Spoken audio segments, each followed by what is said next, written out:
Hey, what's up, everyone? Welcome back to a brand new episode of Mycadelic. I'm Mike Brancatelli. Of course, you are you. Today's guest is my good friend, Travis Tyler Fluke. Travis's second appearance on the podcast. Man, there's been so many times where Travis and I have just been in like deep conversation, maybe post-medicine journey or just over some cannabis or tea. But so many good times where I was like, man, just break the microphones out. We'll get it on the pod right now.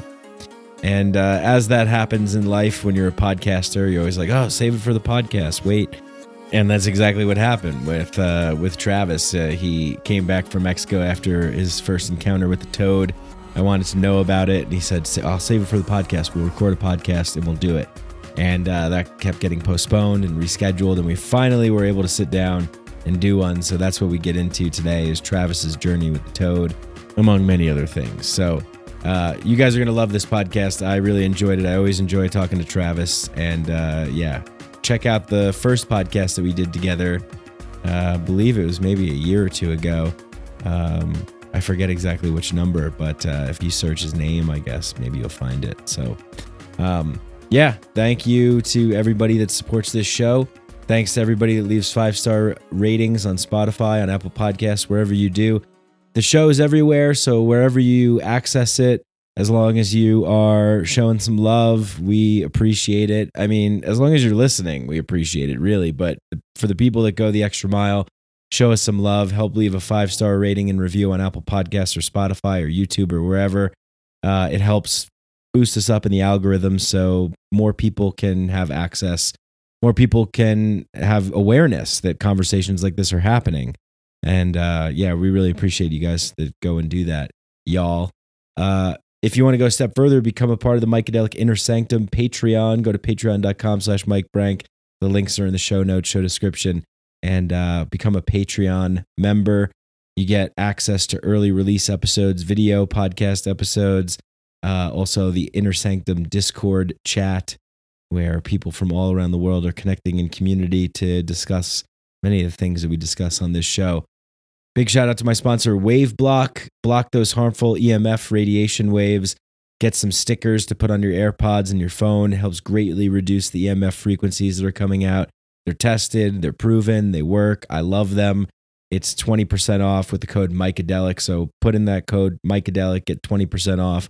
It's great. I mean, I watched a YouTube video where the EMF detector was freaking out and, making all kinds of noise. That doesn't look good. So I'm convinced. And at the end of the day, who knows really what's going on. But all this electrification and digitization of our environment, we're going to adapt one way or the other. But I really like these products that WaveBlock makes. So put in the code Mycadelic, get 20% off at WaveBlock. Check them out. Try them out. I know you're going to love them. And yeah, I got a solo cast out as well. Check that out. I announced some new offerings that I'm offering. Allow myself to introduce myself. So yeah, check that out. And what else do I have to tell you about? I guess that's it, really. Enjoy this podcast episode. It's a great one. And yeah, you know where to find out the information that you're looking for. It's in the show notes, show description. So all the ways to get in touch with us, contact me, contact Travis. Yeah, all that good stuff. Find out about what's going on, stay in the loop, and let us know you're out there. We love hearing from you. All right, without further ado, let's get into this awesome conversation with my good friend, Travis Tyler Fluke. Psychedelics are illegal, not because a loving government is concerned that you may jump out of a third-story window. Psychedelics are illegal because they dissolve opinion structures and culturally lay down models of behavior and information processing. They open you up to the possibility that everything you know is wrong. We don't need new laws that control our consciousness and rigidly place it in a prison. Cognitive liberty. The fact that as adults, if we're not hurting anybody else, we should have the right to explore the contours of our own consciousness without any mediation or legislation on the part of somebody else. Reject the authority is a lie. points of perception. Information is power, but we have to seize the opportunity.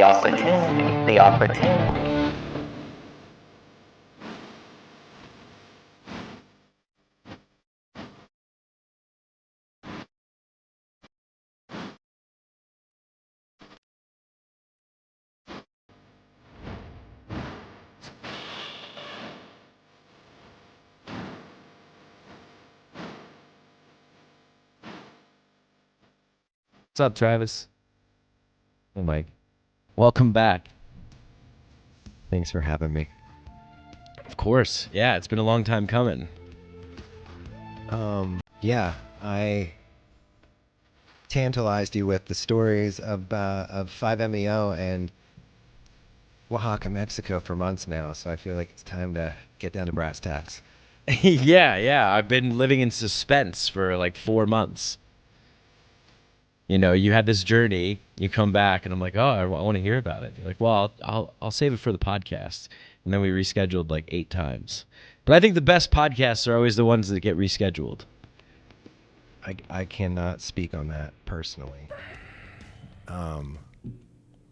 But a lot of the insights that I received were fresh, and I think I wanted to get that out and document it in a very spontaneous space, which is why I've held off talking about it with you. And we'll never know what that would have looked like, but I've had time to see the tree of influence that experience has had on me, and I'm ready to talk about it. Well, awesome. Yeah, I'm ready to hear about it, and I guess that's good in one way because it gave a lot of time for this to sink in, new insights maybe. I don't want to speak for you, but I think that what you're saying is there's some value that we've waited, that there's been some time in between. The word I'm going to use is implications. A lot of times when I have a realization or I get a lot of insight, I'm still with it as it is. It hasn't unfolded into wisdom. And as it unfolds into wisdom, the implications of that shift present themselves. So what's been really beautiful is that the implications of my shift have really unfolded in a clear as day fashion, which has been really helpful in integrating and ultimately demonstrating the shifts. Cool. Yeah, I want to hear about that. But I guess I'll ask, what was it like? Because I have not participated in the toad medicine. What was your experience of venturing down there to partake in that like? Okay, let's pause before we get into it and kind of hang out in this realm of preconceived notions, right? Because as a person that has never done the substance, like what drew me in was the people that would speak on it had such presence and assurance in their presence that's what really lured me in. That if an experience can instill that kind of assurance, it's definitely having worth had it. And that's what really enticed me. And, with most of these things, to the uninitiated, there's no way that you can explain it, and to the initiated, no explanation is necessary. There's so much that just can't be conveyed. And as much as I looked into the toad, the people that facilitated the toad, the people that work with the toad, I couldn't actually connect with the meat of it. And I really reflected on that once I had the experience. So what have you heard about the toad? Well, yeah, I've heard a lot of things. I guess what I'll say is that I really like your take on, perceiving people's experiences as being really like worthwhile and substance there because of the state of their being as they're conveying the information of their experience. Like I took that, there was a point in time where I started taking that as like this is like some weird cult-like thing going on here. Like there's some kind of, these people seem to be exhibiting some kind of form of like psychedelic narcissism or some kind of hierarchy of psychedelics. Like this is the grand psychedelic and then all the others are nothing. And I have a propensity already to get lost in these other dimensions and not want to come back to the world of form. So those two things combined just didn't have any appeal to me. I was just like, okay, well, it's not for me right now. Maybe one day it will be for me, but for right now, it's not for me until I feel like I really deeply hear an authentic call. I didn't hear an authentic call. But having said that, most of what I've heard is like people just being like, oh, dude, it's just like, just unlike anything. You just go to this space of just nothingness and void and you're nothing and it's just love and like it's like birth or a lot of stuff like that, but not too descriptive. Like I haven't heard too many people. Actually, Luke Schroeder, who was on the podcast, drew that after smoking toad. It's called Contact with Eternal Awareness. And the way that he described it to me was like, oh, okay, cool. Like he's an artist, you know? So he really put a lot of like color and life to his description. But most people have just been like, oh, it's like the best. It's like the most powerful. It's like the highest. It's like everything. Oh, you haven't done anything if you haven't done this. Like, so that's why I kind of felt the way I did. But that's pretty much it. Is like a void space, eternal nothingness, everything. You're one with everything. And that it's like the source of all. I can vouch for all of that. One of the features of the experience itself is it is pure transcendence. That you do not bring language along for the ride. Yeah. So what people are really talking about is going into the space and coming out of it. Because when you're in the space, the easiest way to like explain it is like you are oneness. And psilocybin in the large doses that I have taken has only ever presented oneness from a subject-object point of view. Like I'm still some type of body, some energetic body that has perceptive ability and tools of perception, and they're showing me something in a tryptamine vision and embodiment, somatic imprint, but the toad completely takes you out of duality into a non-dual state. Yeah. So anybody that's using words, it's funny. Because it's purely transcendent. There are no words that can honestly portray it. There's a subjective, like ability to articulate what it is, but I'm going to still hold off a second from telling the story. I'm kind of telling the story, but yeah, that's what makes it purely unique is that it's just that I-ness, that M-ness, that pure M-ness, that pure beingness. And I am that I am. Right. Yeah. And until you've dipped your toe in that space, you can't even articulate that to yourself. But I will say, and this is something that I've said over and over about the experience, other than being born, it was the most profound experience in this lifetime. Yeah. Yeah, it's interesting. I have had experiences like that. And it's quite possible that I haven't had that experience per se. But from what you're saying, I have had transcendent, non-dual oneness experiences in ayahuasca, DMT, and in ketamine. 200 milligrams of injected ketamine. Which is, if you're doing ketamine, it's just like anything else, right? I mean, with mushrooms, same thing. Low dosage, a micro dose, a museum dose, a concert dose, mini dose. Take 20 grams of mushrooms and see what dimension you wind up in.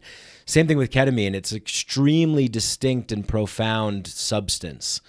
I won't necessarily say it's a psychedelic, but it could be very psychedelic. But I've had non-dual transcendent oneness experiences in that state, as well as one of the most profound experiences ever with ayahuasca.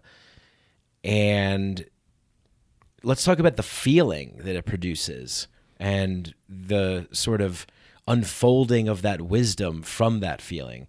Or before getting into that, to tell the story. Yeah, I was going to say, before getting into that, you want to tell the story. Yeah. So there was setup for this. I consciously called in the experience. I had an opportunity to go to Texas and have an experience facilitated by a gentleman that works with veterans. And the way that this came about is I was actually just trying to source the substance. I didn't realize the real need for facilitation in that space, just because I had never been present at a ceremony. It just hadn't dawned on me. And when I was poking around, I wanted to get a gram. And the guy says, well, I only sell 10 grams at a time. And I got a few people to buy in with me. And I was going to go down there to Texas. And he said, well, I don't know you. I want to meet you before I'm going to sell you 10 grams of this stuff. And I forget exactly what came up, but something got in the way between me and it. And what I'm realizing more and more now is that there are higher intelligences at work that are participating in my experience. Right. So. Yeah. Invisible entities or hands or forces. Yeah, I don't know how to articulate the infinite strings of the web that we're all tied together in. Yeah, I see more and more of the orchestra or the machine right. the farther I go down this path. But it's funny. It's like, it's still just a perception. It's my reductive human assessment of the situation. Mm-hmm. So that fell through, and I didn't forget about it, but other things just took place in my life, and I facilitated for someone, and then that someone was contacted by Kilindi's widow. And Kilindi. Yes. There was a yearly trip that a group of them take down to Oaxaca, Mexico, and they do the toad, and then in the same day they do 22 grams of the mushrooms that grow down there. The same mushrooms that the Olmecs and the Mayans definitely were consuming. A lot of the tryptamine structures are very present in the temples that they built, and a lot of the motifs. It's kind of like, it's amazing. Yeah. It really is. So I was also invited into this space, and then when we got down there, it wound up that I was the only male of the group. It was all of these psychonaut, warrior, badass, like ladies. In the middle of the cloud forest in Oaxaca.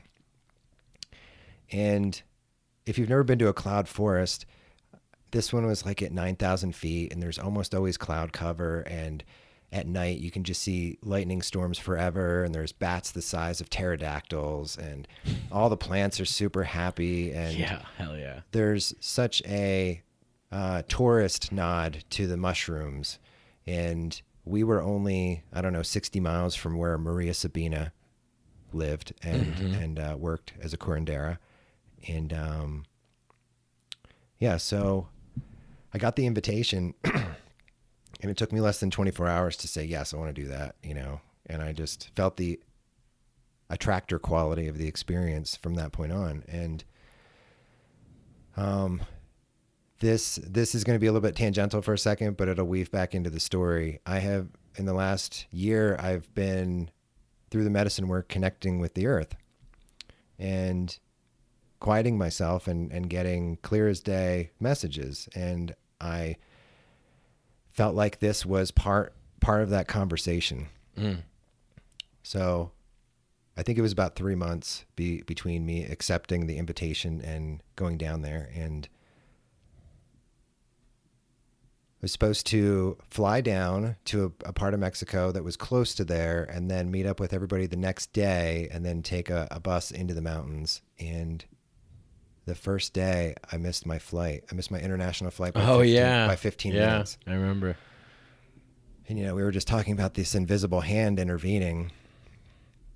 I was like, oh shit, but fortunately, because I had a day buffer, I just rescheduled my flights for the next day and then made sure as shit that I was on that flight the next day. But that day that I didn't go was like a day out of time, and I just sulked a bunch and just like rested and just prepared myself. And it's a good thing I did, because when I flew down the next day, I missed the opportunity to travel to Oaxaca with everybody. So I had to travel by myself, and I don't know enough Spanish to really get around. And my intention for the whole journey was to be initiated and to be protected. And I kid you not, every Mexican that I encountered did absolutely everything they could to help me. Wow. And it made me embarrassed that I didn't bring enough of their language with my experience, that they had to labor for me in their own country. It was very humbling. And then after waiting in a bus station for hours in the middle of nowhere, I took a 4-hour shuttle into the mountains in the dark. And it was all of these S-turns, like whipping back and forth for like 4 hours. And then at 4:30 in the morning, I got dropped off in the middle of this jungle town, this little one-road jungle town, all by myself. And fortunately, my bungalow mate, who's a mother, had her like mama bear radar on me and wanted to make sure I safely got there. So she was awake to get my phone call at 4:30 in the morning and bring me into the complex that we were staying in. I slept for a few hours, and then I woke up and I met everyone. And, I had met Kilindi over a year ago, and he just had a certain way about him. So I just really wanted to like show up in a very respectful way, that these were people that were definitely committed to what we were doing and very courageous individuals. So like I got up, introduced myself, and everybody was so kind, and also talked about how their journey had been a little bit harrowing and difficult too, or just like not easy. Like there was definitely you had to apply some stick-to-itiveness to get to where we were. Yeah. So I ate a little bit of fruit and I laid back down, and the toad you should do on an empty stomach, because I guess you can throw up, and that's just not a complication you want when you're in a purely transcendent state. Yeah. I think there were 15 of us that did the toad, and we were taken into the middle of the jungle to a clearing in groups of 5. And I was the last group to go, and I was the last one that did it. So I don't know if you've ever seen a toad ceremony. No. Ever seen a toad ceremony? No. So there's screamers, there's kickers, and then there's surrenderers. I saw Hamilton Morris do it on his show. How did that go? He was like kind of convulsing, and he was like sitting by like a river, and then he was like, he's like love. It was quite the sight to see. Like he just completely like vanished. You could just tell that he just was not there. Yeah, it does you the favor of taking your conscious awareness somewhere else, so that you don't. It's like being operated on, is they put you out so that you don't have a conscious awareness of the surgery, the rewiring that's actually happening. And your body mind is definitely present for it, but your conscious awareness is not. It's a beautiful setup, actually. So 4 women went before me, and, there was some screaming, there was some kicking, there was a lot of laughing.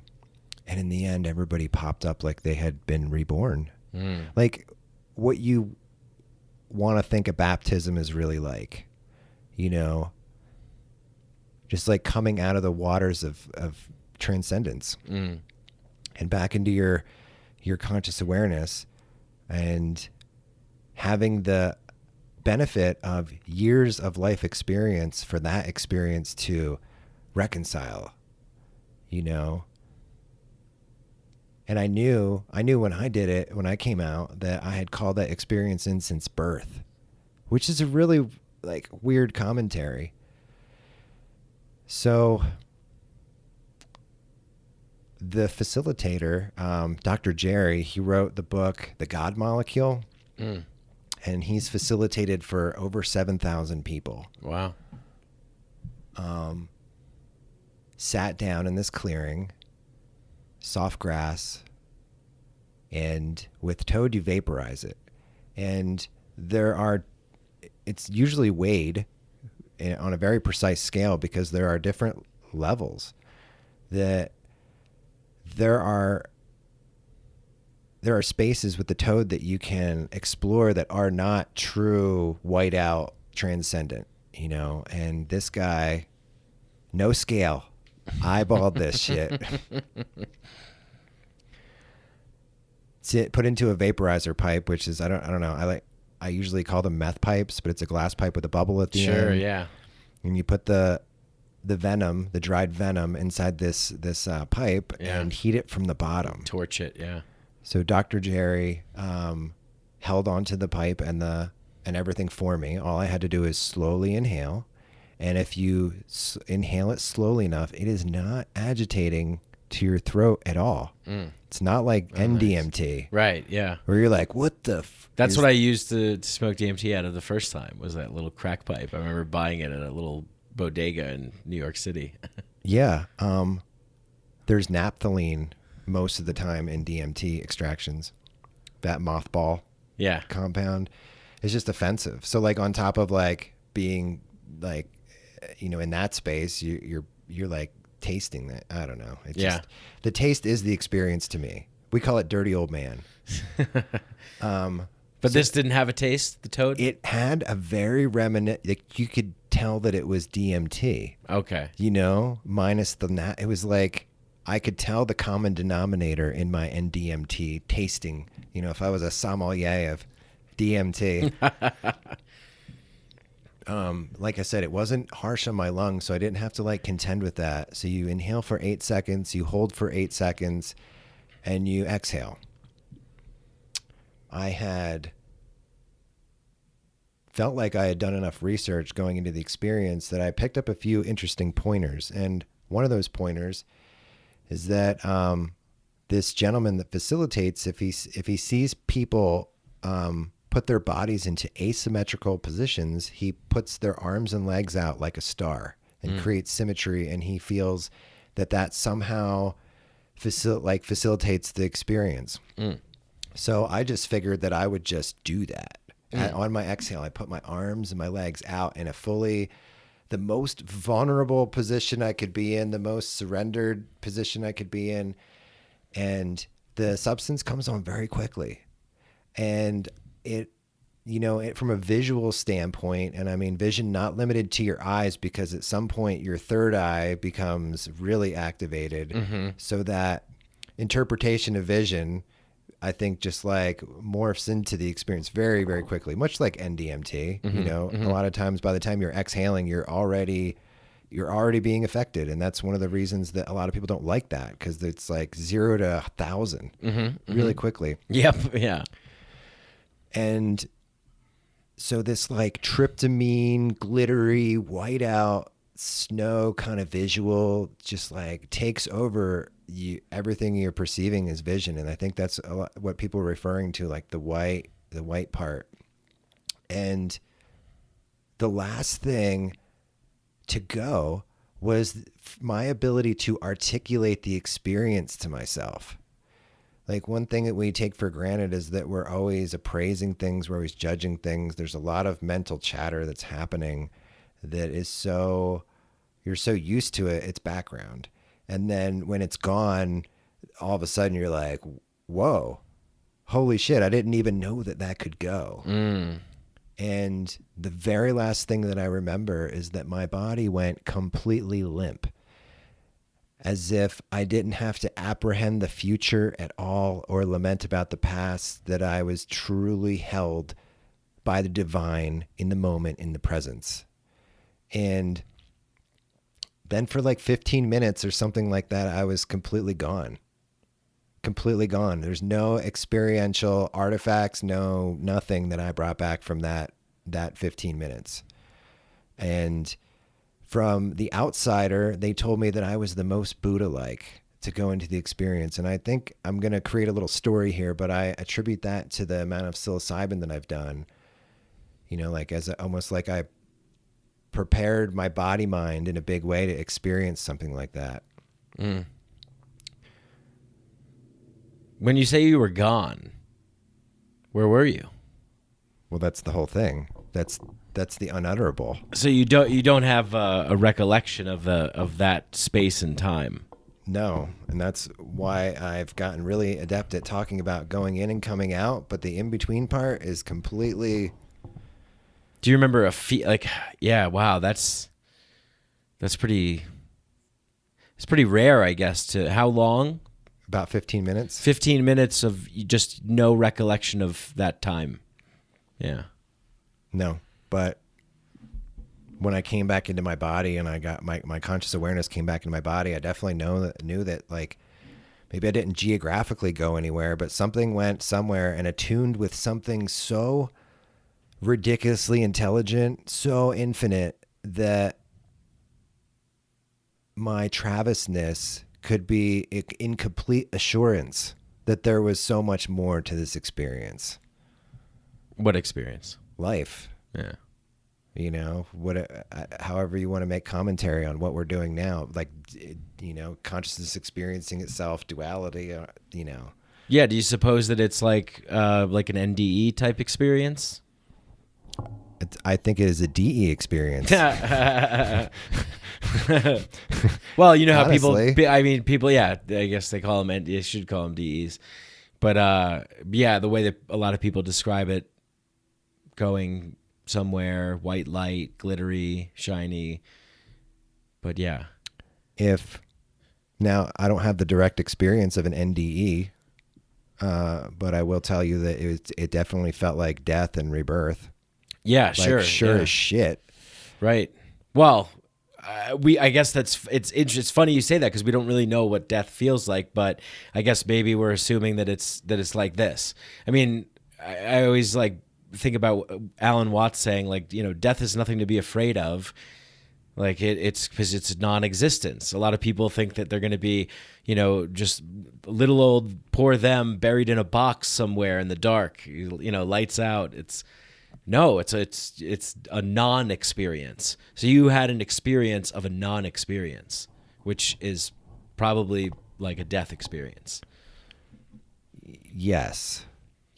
You know, and it's funny, like I'm observing us really try and articulate and hone in on what this is. And it's I'll go back to this, like, if without the initiation, it's like your body doesn't have the experiential wisdom of it, you know? Right. Yeah, it's like trying to grab air. Yeah, and I've only done this once, so I'm waiting to do it a second time to even be able to plot a data, like a line. Yeah. Create a line, you know? So you came out of the experience, you felt like you were born again. Yeah, and I was the only person to do this, but I sat right up and started talking. What were you saying? Do you remember? I remember exactly what I said. I said, that was so important. That's the first thing I said, and I'm going to paraphrase myself a little bit, and I said I'd been calling that in since I was born, you know, and just like when I did the first 7.6 gram penis envy trip, I knew that every second of my life had led up to that moment, which was really wild. And that's something that was really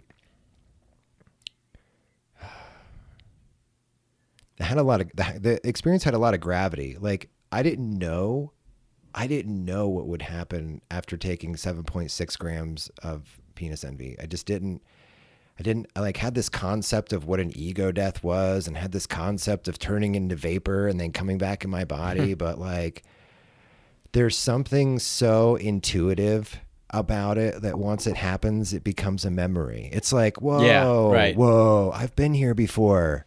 Not only have I been here, I spend more time here than I do as a human. And it starts to permeate your experience because that insight allows you to root yourself in a much more expanded and deep place in this experience. So after that, after I came out of that, I if I would have known what was going to happen, I might not have taken that dose. Like that's how momentous it was. Mm-hmm.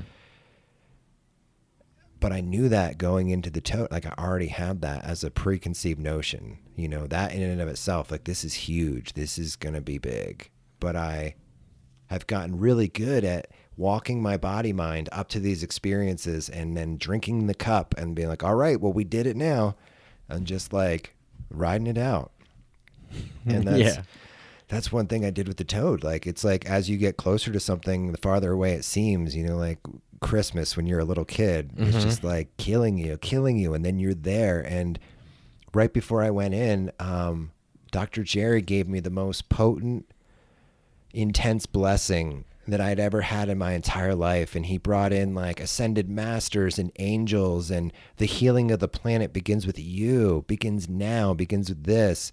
Like, it was just something that I want to do for people going forward, is really provide those ingredients. And one of the things that I didn't realize was a real blessing to Dr. Jerry's touch is that once he took the pipe from my mouth, he got about 40 feet away from me. And something I hear about the 5-MeO space is that facilitators hover over you so that when you come out, it's almost like a duckling when it comes out of its eggshell, and it doesn't have a mother duck, it has a human, and it imprints on the mama duck. Right. And so I just, as a facilitator myself, I really was impressed by that touch. Just get out of the way, because he he didn't want to inform my experience. He wanted my experience to be completely informed by nature and my own consciousness, my own localized consciousness. So after I jabbered for a little bit and I got my legs back, so I'll back up for 1 second. So when I was doing this research, the other thing besides putting my arms and legs out like a star was to be very mindful about how my ego puts itself back together.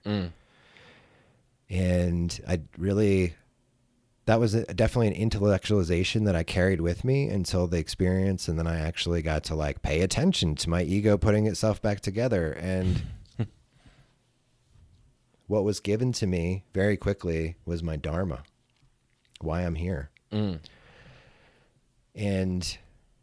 I'm convinced that we come into this life as newborns with that knowledge, but because of reinforcement contingencies and people like assigning our identities to us and, that whole process, we lose that. Most of us do anyway. Yeah. What is your dharma? That I've done this before and decided to come back to help out other people. The Buddhist term that I've carried around is bodhisattva. Yeah. Someone that has reached enlightenment and chose to come back. And, like, one thing that I will mention all the time is like, this is my subjective experience. If you're psychedelically inclined, I encourage you to have these experiences, and then let's talk about it. But these things are often spelled out to me, and from my mushroom work, I've learned to lean on this insight. So my dharma was kind of given to me in two parts, and one of those was the bodhisattva part, the part that I've been somewhere and I chose to come back and help everybody out. And, that's definitely a story that my ego likes. And it's definitely something that I've resonated with, but to have it actually handed to me in that way was pretty profound. And the implications, it was way too immature to realize that. So I'll speak on that later. And then the second thing, which is really fascinating, that I noticed that my ability to articulate the experience to myself had gone, that one of my prominent gifts in this lifetime is to be able to articulate through language and bring others into the space.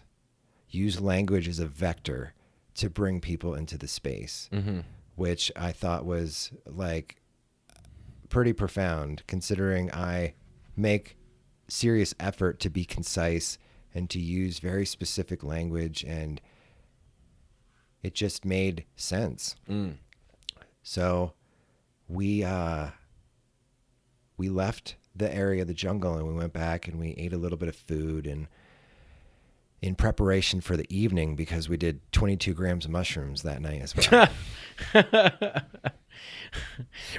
So were people like talking about their experience? Was there like a sort of sacred silence kind of thing going on? What were you guys doing while you were like eating and after this toad experience?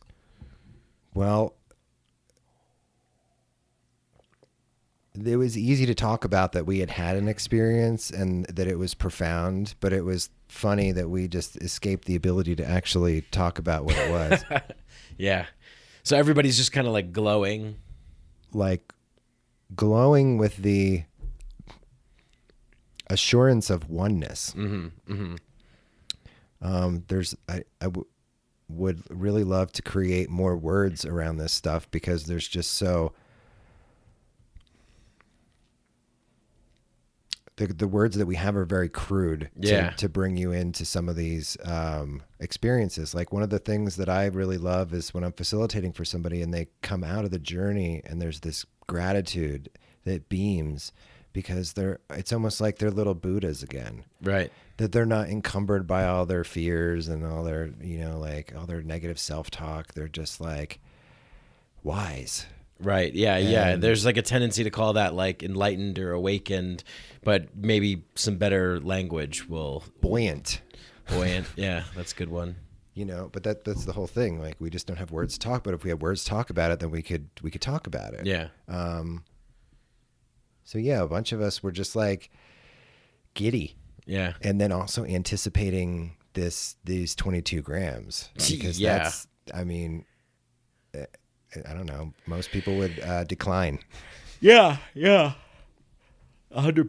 Yeah, I mean, it's far and above what the standard talk of a heroic dose is. Yeah. Yeah. So before we leave Toad Town, is there any questions you have? I mean, no, not specifically about that, but more about sort of what it means, the implications. But maybe we'll get to that. I napped during the middle of the day. Yeah. And at 9:00, we went into a bungalow room that had a bed and a fireplace. When you were napping, did you have a dream space experience, or was it just completely out? I don't remember. I remember being kind of like in the echo of the experience. So it was almost like it was such a profound shift that my biology was just like devoted towards adjusting to the shift. I guess like after you go to the chiropractor and you drink water all day, your body like benefits or takes advantage of all those new channels that are opened up to like expand into. And yeah, I remember being in the haze of the experience, and I got a good nap in.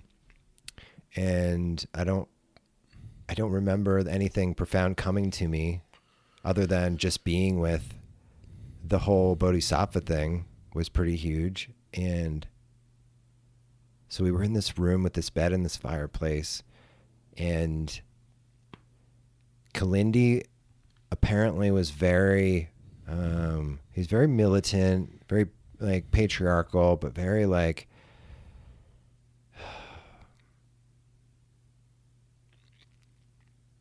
they, I guess, had done these journeys without the fire on, in the cold, dark, going in, dealing with the ordeal. The 22? The warrior. Yeah. And yeah, I see. Yeah, because he's a martial artist, or he was a martial artist. And I mean, I've heard some of his talks, and he seems to describe it as this sort of like spiritual warrior, sort of Doctor Strange-esque, like doing battle with like cosmic entities and whatnot. Yeah. So I got to like witness what I feel to some extent was a matriation of that of that whole structure. Okay, what does the word matriation mean? Well, the patriarchy is what we're dealing with. Oh, gotcha. Okay, cool. So, Kilindi's widow was the leader of the pack. She was the matriarch. And things look different when there's a matriarch at the helm. Gotcha. And there was this desire to like do it the way Kilindi had done, but at the same time, there was this opportunity for a new persona to kind of take up that space. So the fire was allowed to stay on, and people were having like external experiences with each other. It wasn't like a completely like shut the fuck up and go in. So my experience, I'm used to having visions. And the way that the medicine typically communicated to me up to that point was very visual oriented, that I would get perceptual models for any of the insights that they were giving me. Mm-hmm. And these mushrooms wouldn't let me have an internal experience. Every time I would close my eyes and lay on my mat, all the geometric distortions and all the fun stuff would kind of dissipate, and it would almost feel like I had barely taken anything. And then I would open my eyes and like sit up, and all of a sudden it would come on. So I'm sitting up, and I start getting these instructions about turning my body into a mudra, or a geometric configuration. Yeah.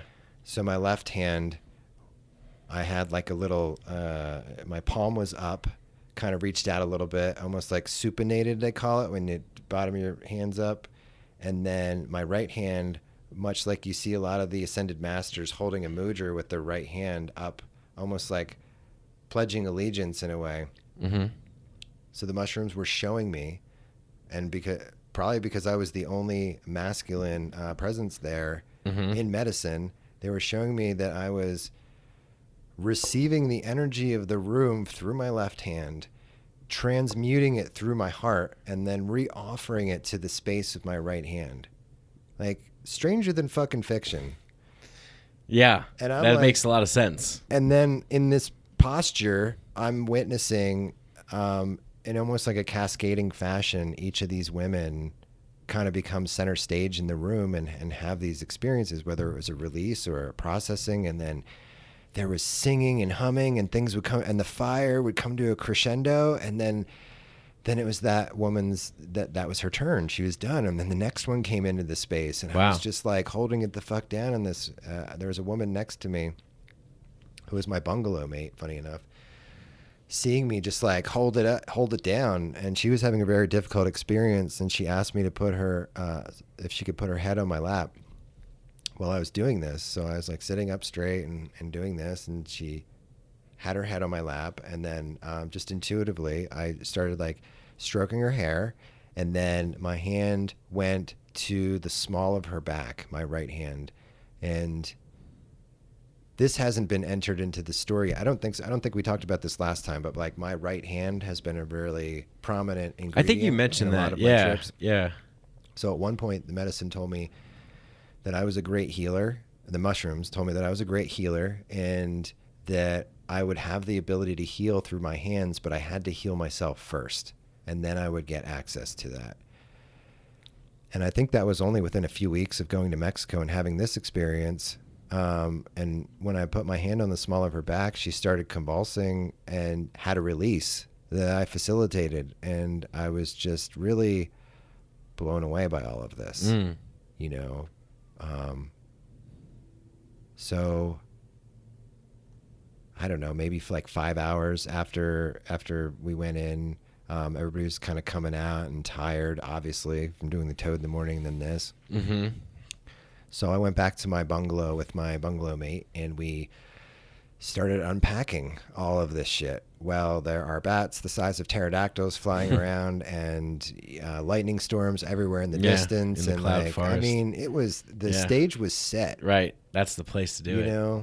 And then I got a few really interesting insights. And you know, earlier in the talk, I mentioned that I had been reaching to the earth, communicating, and in silent spaces, feeling like I had received very clear messages. And I got this message, and it said, "Stop trying to save me. Save yourself." And that caused me to very quickly start to examine all of my relationships, especially with the feminine, that maybe not pure savior complex, but I've been a fixer in all of my relationships. And it started having me look at my own identity, that if I'm not trying to save the world, who am I? I got the answer the next day, but it was just wild to be in that 0 point, that point of infinite possibility. Like, if I'm not this, well, what am I? Right. You know? And we, I think we stayed up for like 4 hours, just like really being with the experience. And it was really wonderful to kind of like, almost just like think about the toad. And then the medicine came back, you know, that feeling of what I now know is surrender, deep surrender. You know, I've been listening to a lot of Ram Dass recently, and I love the way he talks about this shit, but he mentions that none of us are actually doing anything. Everything's just happening, you know, and in what I'm perceiving to be a more refined, all the time surrendered state, it's just being in that observer spot and just letting everything happen. That my idea of control, of expectation, is just kind of like not nearly as intelligent as what other things have in store. Right. And when you say letting it all happen and surrendering, you know, it doesn't mean that like, well, if someone's going to just come up to you with like a knife and stab you in the face, that you're like, yeah, go ahead, stab me in the face. It's all perfect. There's a level of discernment. I think what you're referring to is like that you're not attaching to any like worry or thought about anything else. You're just being in the present moment. Being in the present moment. Yeah. You know, and that's another thing, like much like a lot of this shit is like, how do you talk about it? You just have to like keep putting attention on it and then allowing it to permeate your experience. 'Cause there's so much programming that we have to like rewrite. You know, we're like the byproduct of like colonization, and that is just like that's like fucking Windows 12 operating in your system all the fucking time, you know, and you can't even begin to like, especially if you got the vaccine. I don't know enough about the subject to pontificate. I'm just kidding. It's Bill Gates, Microsoft, Windows. Yeah, I don't. Yeah. So, yeah, just like surrendering. And, you know, since I got back from Mexico, all of my mushroom trips have been around purification and surrender. And as many visions as I had with the mushrooms, they're very happy to give me what I call somatic imprints now, or like the feeling. The feeling of things dying around you and how to be with that. You know, it's not that the death itself isn't sad, but there actually is a way to be joyful in the presence of it, you know, but that joy comes from a much deeper place beyond the rational mind. So the toad has really awakened my highest self, you know, in a way that I am getting better at discerning between that and its contribution to my perceptual conversation and my Travisness, you know, that's rooted in the experience of this life cycle, and has, you know, at this point tirelessly worked at reprogramming to be more harmonious component to what's going on here. Yeah. Yeah, I noticed that you were like, you paused a little bit when you said highest self, because it's like, is that another word that we need new language? Like, is it your self as we know it to be, or?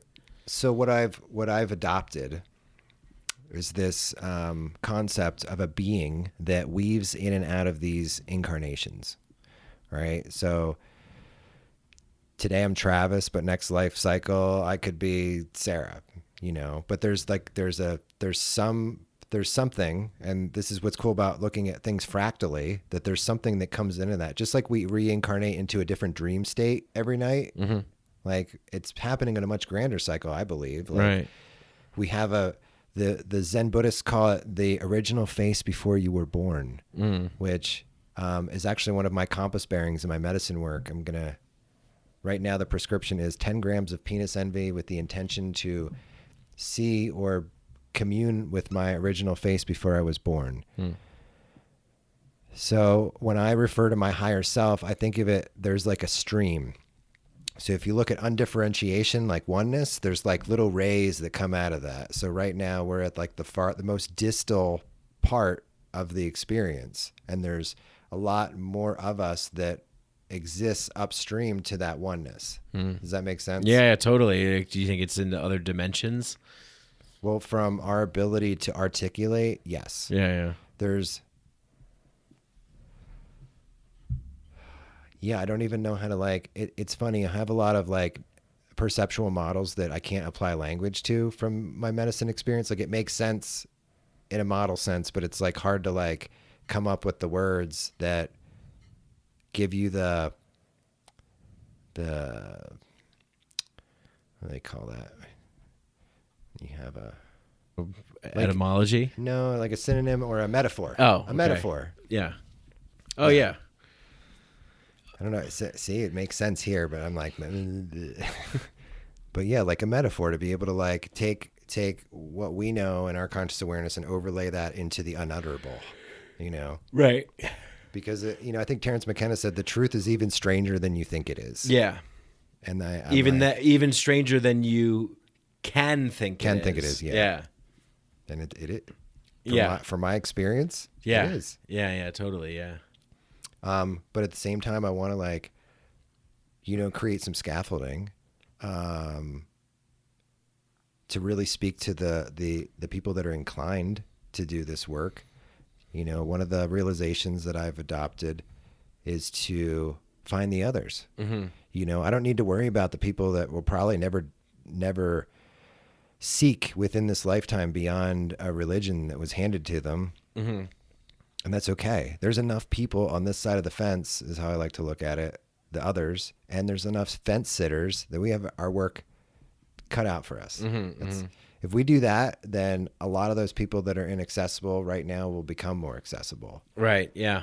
When you heal grandma, everybody seems to get a little taste of that. For sure. Yeah. I know some grandmas that are getting down, they read Michael Pollan's book, and that's what their entryway was. So, you got people out there like him that are serving a particular purpose. And then, once they get invited in, there's a whole bunch of communities sitting around going, hey, you can come over here if you want. Check us out. Yeah. I think of it as like vectors into the space. Yeah. And one thing that I learned from building community around this stuff is it's really important to have people that look like you and share your story to bring you into the space, to like be that initial initiator. So right. I'm not going to be the person to work with veterans because I'm not a veteran. I can't relate to that experience, but I have a belief that if someone that has done the work in that vein, it's a much better fit. Yeah, totally. Because ultimately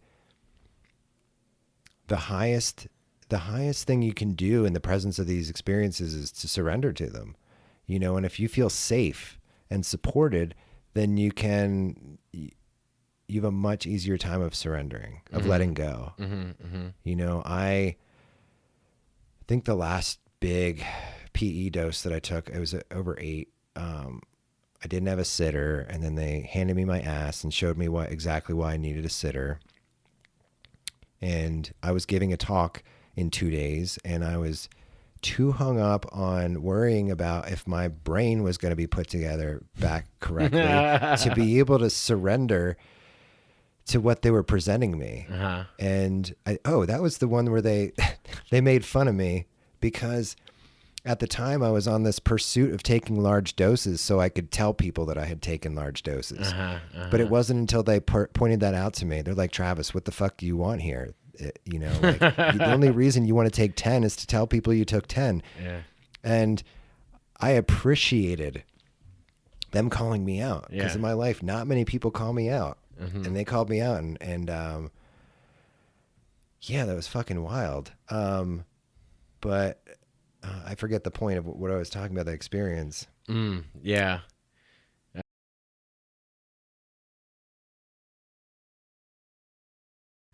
I don't know. I think we went out off on a little wormhole with like the light fractal point and the multiple dimensions thing. We did. You were trying to create metaphors. You were asking me about the multidimensionality. If I can like reincarnating in multiple dimensions in time. Well, to me, the universe presents as fractal, right? So if you just start looking at recursion and self-repeating patterns, it's just like Tesla was like, if you think in terms of frequency and vibration, those are the keys to the universe. So much like learning a new language, at first, you learn the terminology, but then you start like applying it to different systems and really seeing the fractal nature. Yeah. He said energy, frequency, and vibration too. So like energy, what the fuck is energy? Right. You hear people talk about it. Information. Well, yeah. I mean, yeah. So again, there are all these things that we use to mediate our subjective experiences to co-create one that is objectively satisfying for us. Well, apparently we're seeking emotional synchrony. Like, you know what I mean? Yeah. You see that? Yeah. Because, a message that I've been carrying with me pretty steadily since this is don't take my word for it. Go have these direct experiences. Right. Because it's just something like I can do my best to talk about them, but you're still to a certain extent, what do they call that when you read a piece of fiction? You willingly suspend your disbelief. Yeah. Right. So instead of that environment, I'd rather have people to dialogue with this stuff that have had the direct experience, because I've also been excited that I no longer need to have a belief system anymore. I have a direct experience system. Which is wild. You were talking about having a sitter. That's what I think we were. Oh, about fully surrendering to the experience. Fully surrendering. Yeah, your body needs to feel safe. Right. And that's just one thing they were showing me, whether I needed to have a sitter in that moment or they were just showing me, because I am a sitter for other people. I really take that shit seriously. Yeah. And my style of holding space is deep silence and empathetic witness. Yeah. And I usually work with people that take much higher doses. Yeah, same. But yeah, your body is still needs to hold it down while you're having these experiences. And one of the things that the mushrooms have been so kindly showing me is like how to take care of my body, eat the right foods, exercise, be able to hold these states, for longer and not have it tear my system the way that it does, but yeah, there's a lot of things I could say, but I'll let you ask a question. And then we'll go down there. Yeah. Well, yeah. I mean, let's talk about like the, I guess, integration of the 22 gram experience and the toad experience coming back from Mexico, and I forget exactly how you worded it, but the unfolding of wisdom and the implications like that. So, what's taken hold in that domain? What things have come to the surface and. Yeah. This ever evolving idea of surrender. Yeah. Okay, cool. And kind of seeing how the body mind is slow on the uptake of infinite wisdom. Yeah. Because there's so many things that we know we should be doing or shouldn't be doing, and we don't do them. So there's something in our body mind that is not allowing us to connect with that wisdom. when I first started taking large doses, there was a desperation in it. In the beginning, I was dealing with homicidal and suicidal ideation. And I was just, I think it was almost like an act of suicide. I was just like desperate to feel anything other than what I was feeling. Mm-hmm. And I feel like I've arrived at a place in my medicine work where I'm so happy for the gentle delayering process. The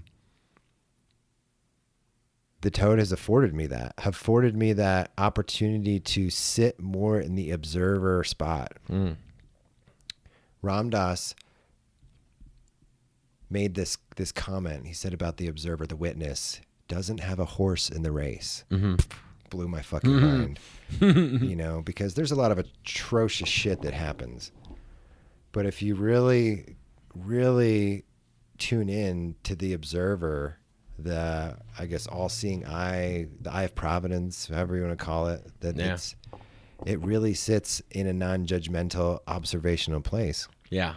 It's all just happening. Oh, there it is. It's all just happening. Yep. Just another moment. Another moment. Be here now. Be here now. Now is again. Oh, here we are again now. Right. And,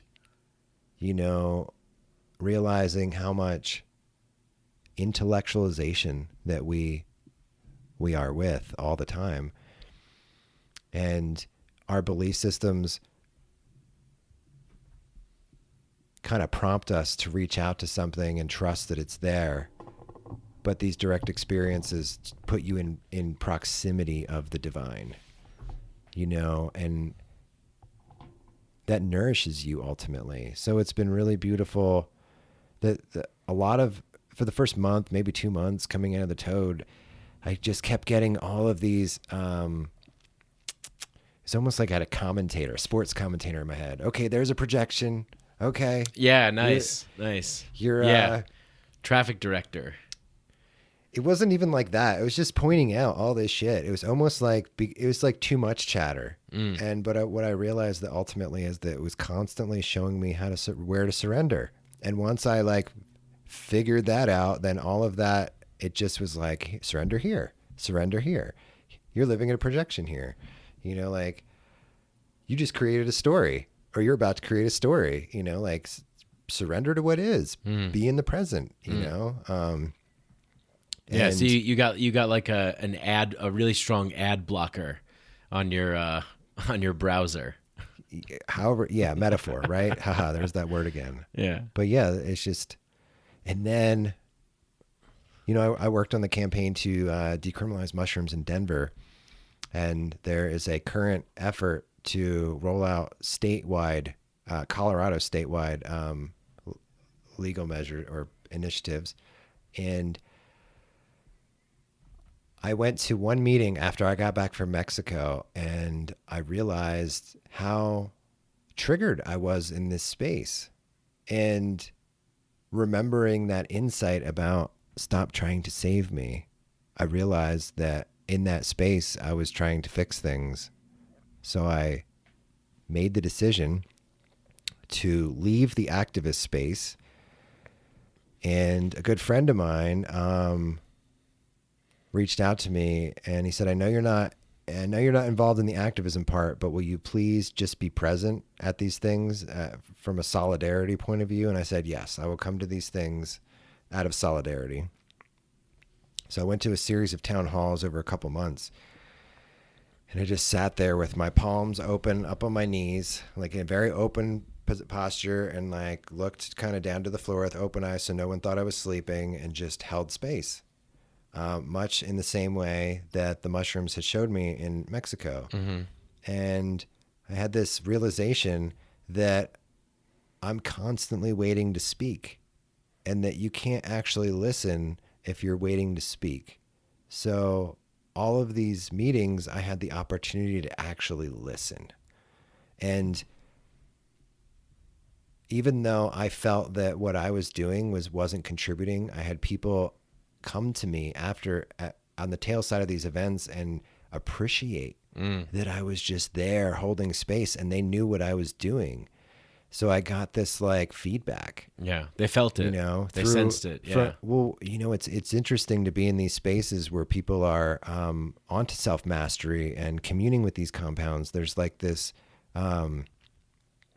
I-ness that really consciously penetrates these spaces, and you know, I'm creating story, mind you, but it's like really amazing to get that feedback because I went into these spaces trying new things. You know, normally I have an opinion and, you know, I can articulate pretty well and that's me. But with this new identity, so 24 hours after I questioned my identity, well, who am I? The answer that came back to me is said, you're a deep listener. If you're not trying to save the world, you're a deep listener. Oh, you mean before when you said, right, who am I? And then you said you found out the next day. Right. We didn't get to touch on that. Right. But the answer came back to me clear as day. You're a deep listener. But that didn't make sense to me at first, you know, but eventually we were in these town halls with indigenous voice, and the indigenous were saying, please stop rolling out these laws. You think you can govern, you think you can regulate the sacred? Like, let's hang out in community for 2 years and then put out legislation that keeps all of us in mind. And I saw these two white males in a very tone deaf fashion just give platitude, you know, land acknowledgement platitude, appropriating prayer platitude, and they were going to do what they were going to do anyway. And yeah, they're not really listening.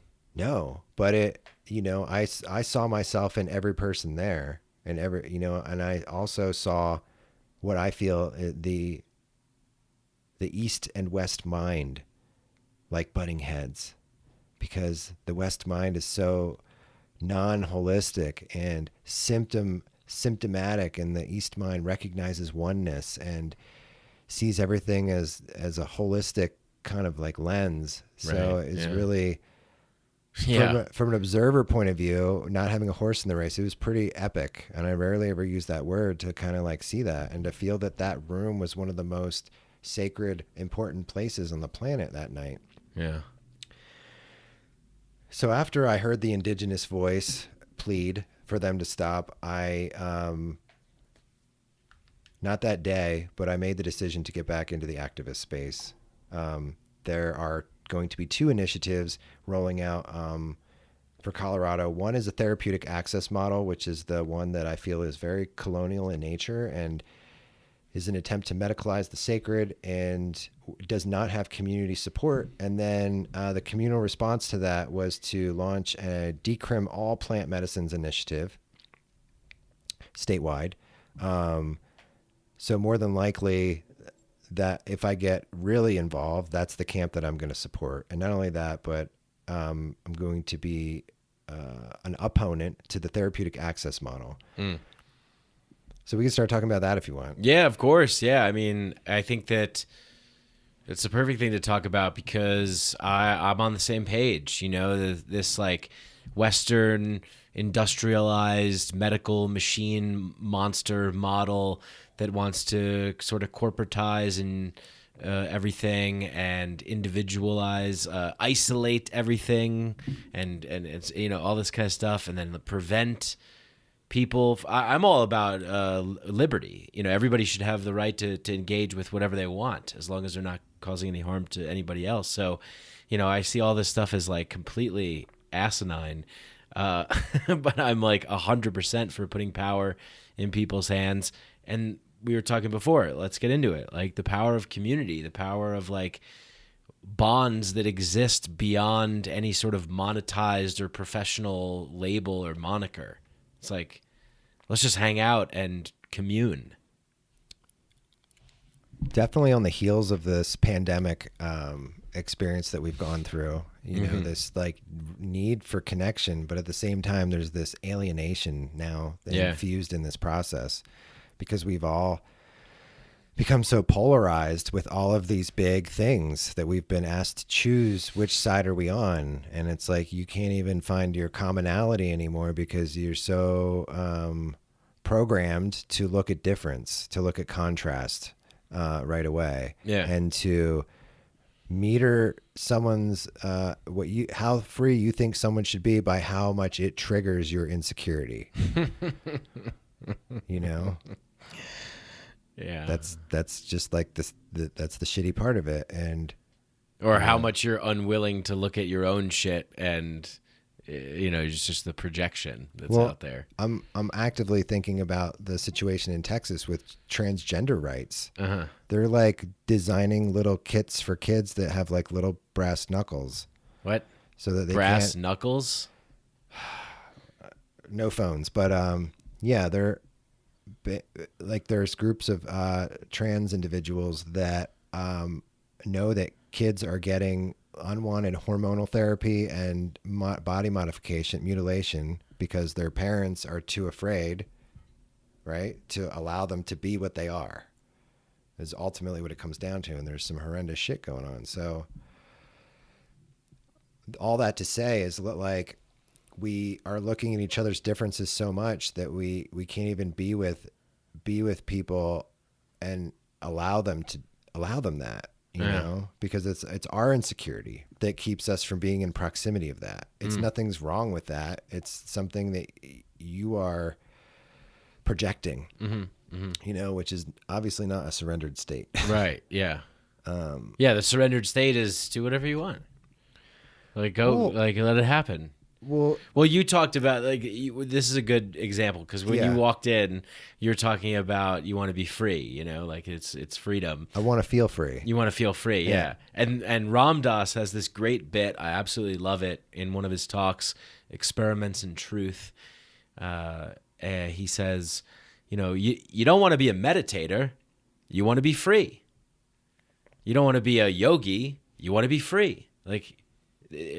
So yeah, we all want to be free. We all want to experience true surrendered liberation, and acceptance is nice as well to that state. I mean, all people are looking for acceptance, safety, security, and acknowledgement. There's it's pretty, but a surrendered state also comes with it the assurance that there's a much higher intelligence at work and that you are supported by it. Yes. Yeah. That's surrendered isn't just it's not like a dom sub thing. You're not being submissive. Yeah. Because you are it. You are it. You are it, knowing that you're it. Brahman recognizing that it's Brahman. Yeah. And participating. Right. You're surrendering to serve the higher purpose. Right. And you are unattaching from the material aspect of this more and more. Sure. Yeah. Which is it's hard because it's not the thing, which it's the way the thing makes you feel. And we've just been so thing oriented because of the way it makes us feel. Right. Yeah. Yeah. Yeah. The medical model completely takes away the spiritual component, the communal component, the cosmology, and the history, the ancestor, the indigenous. All that stuff. It's like going to someone's office and anyway. Well, you look at the clinical trials, because the FDA rollout of psilocybin is imminent as well. As we're passing all these laws, efficacy is being proven, safety is being proven. So it's going to be federally. They're probably going to deschedule it or something like that. Great. Yeah, that'd be great. But herein lies the thing. Uncriminalize it. But herein lies the thing. Those clinical trials were represented by pure synthesized psilocybin. And one thing that I can give testimonial on is that having taken the freeze-dried version of the same mushroom that I had been taking dehydrated for 25 years, it's apples and oranges. Yeah, yeah. So to me, it speaks to the entourage effect. Mm-hmm. Yes, totally, 100%. Yeah, and the entourage effect, which is the sort of teaming up of all of the components of this plant, fungi. So let's go back to the Substance. Tesla thinking in terms of frequency and vibration, right? If you think about a vinyl record, like a record. So in the recording process, they capture all of the ultrasonic and the subsonic sounds, the frequencies that we cannot hear, but they physically affect what we do hear. We hear the interference of those things. And I think that that's how a lot of these novel tryptamines work, is that there's psilocybin, which is in the visible bandwidth, if you want to think of that frequency that we can perceive, and then all these other things. And I know people that have taken baeocystin in large amounts and it hasn't done anything. Yeah. But maybe that's an ultrasonic presence. Right. Like you yourself can't tell that you've taken it, but when you take it with the psilocybin, the interference pattern. Right. Yeah. Yeah. It's holistic would be right. It's you're having the whole thing. Right. And like, what would be a good comparison to that? I guess anything really that we get that's like diluted or something. So you're getting the pure. Okay. Well, let's use aspirin as an example. Yeah. So do you know what the side effects of aspirin are? No. So there's like, it thins your blood and you can like deteriorate your stomach lining if you take too much aspirin. Right, yeah. So aspirin comes from willow bark, but you can't patent willow bark, right? But willow bark is good to go as it is. Yeah, just make some willow bark tea or something. Right, yeah. So, but it has all those coenzymes and cofactors and all those things that the plant, that something intelligently made so that it can interact with our biology to its highest good, as we've seen, sometimes we have to like prepare things through alchemy. Like cannabis doesn't get you intoxicated until you heat it. But if you don't heat it, you can take in massive doses of THCA. Well, what if you eat it acid though? Form. Heating it down. You cook it down. You have to heat it for it to become an edible. Right. You have to bind it with a fat. Right, but if you take cannabis juice, which there's at least one doctor that I know of in California that has cured thousands of people without getting them stoned because the cannabis hasn't been heat activated. So all that to say is that I believe that nature knows exactly what it's doing, and we are ignorant to apply the Western mindset of breaking things down into their, the molecules that do the heavy lifting, and think that is the most intelligent way to commune with the compound. Well, here's the thing. We are nature. So we are doing the bidding of nature as well. However, we do something that is going against nature, which is preventing other ways to be. Like, I'm all for people wanting to, experiment with like isolating things and all that kind of stuff, but also make every other option available as well. I'm with that. You know what I mean? It's like, look, like people are going to have different vector points for entry, right? Like I remember I was talking about this the other day. I had Lorenzo Haggerty from the Psychedelic Salon on the podcast like a while ago, and his entrance into it was taking MDMA in Dallas, Texas during the rave scene in the 80s. It wasn't illegal. And he's like, look, if it was illegal, I probably wouldn't have done it. So that everybody has a different sort of like touch point for what's acceptable for them. So it gets into their reality tunnel. But yeah, I think the crucial point is like not preventing other ways to be available as well. Well, one of the issues that hasn't, how do I talk about this? So Oregon recently, I don't know, I guess it's almost 2 years now since they passed statewide. And from what I understand, they're having a very difficult time in talks, that the people that they've assigned to like roll this stuff out it's just not happening well. And now all of a sudden it's coming out is that some of the people that are involved in the rollout have financial stakes in how it's going to roll out, which is just like gross, Right.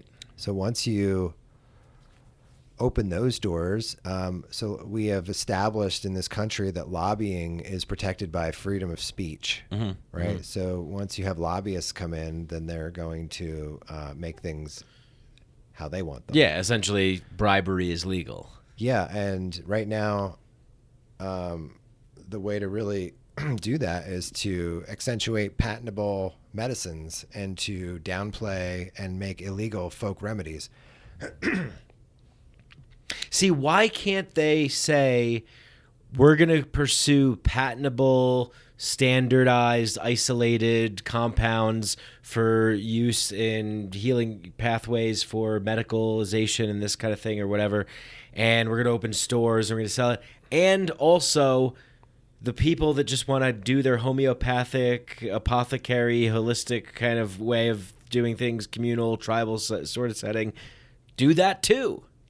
Well, we were. Why can't they do that? We were founded by Puritans, and Yeah, I think yeah, that yeah, just you're right. this Fucking it Puritans. came along from the ride that there's just so much fear. Right. Fear about the unknown, but what's interesting about the unknown is there's also infinite potential for awesomeness. You know, like. Yeah. So, I just I spend a lot of time preaching to the choir, which is great. And sometimes I meet people out in the world that are still reductively seeing this as a drug. You know, I don't know if this was conscious or unconscious, but like just applying the term drug to everything in the way that it is just not, it's just like trying to fire a gun with a mitten. Sure, you can get it done, but you're just being totally reductive about it. Yeah, it's kind of like, food. What kind of food are you eating? Food. What? Yeah. So It doesn't really tell me much. So one thing that I've kind of gleaned off of everybody's assessment of what psilocybin is and how to treat it, there's a poem about these 6 blind guys that go visit an elephant. Are you familiar with it? Hey, synchronicity. Elephant mug. Oh.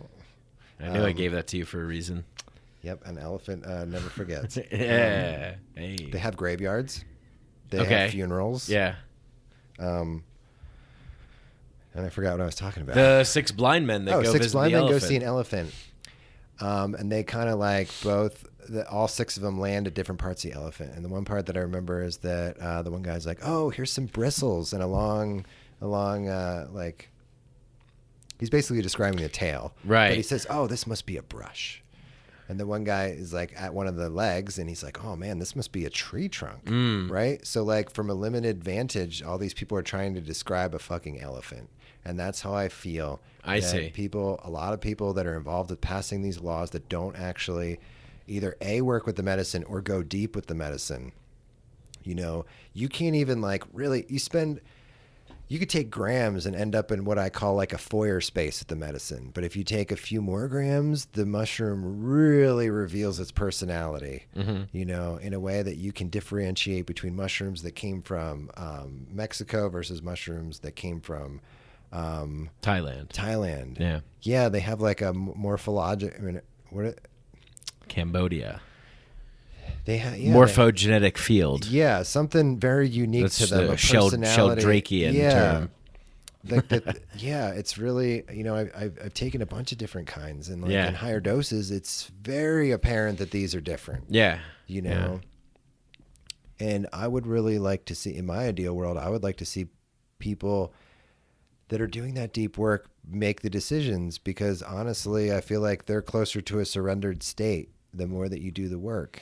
You know? I mean, you wouldn't want to have like, Sloppy Joe be the next CEO of Amazon. You know, I mean, Jeff Bezos is the CEO of Amazon because he is a psychopath that did all the work to bring it up to a point where eventually, he was able to enslave a bunch of people. But what I'm saying, maybe that's not a good example. What I'm saying is that you need the people that are at the helm need to be involved with what they're doing. You can't have a lifeguard on duty that doesn't know how to swim. It's never been in the water. That is a way better analogy. Yeah. I'll edit the Bezos one out. That is a way better analogy. But like, yeah, but then, so there's like two ways that I've been looking at all this stuff. Like, one is my Travis, my own personal identity, my own present personality has thoughts, opinions, and beliefs about this shit. And, to some extent still identifies with the fixer part. And then there's this thread that's been more and more prominent because of the medicine work that's telling me to just surrender and let it be what it is. And it's so tough. Surrender and let what be what it is. Not, I'm going to take a quick guess here, but what I'm hearing is that like not to attach to wanting to fix or change, but to surrender and just focus on the part that you care about. Is that accurate?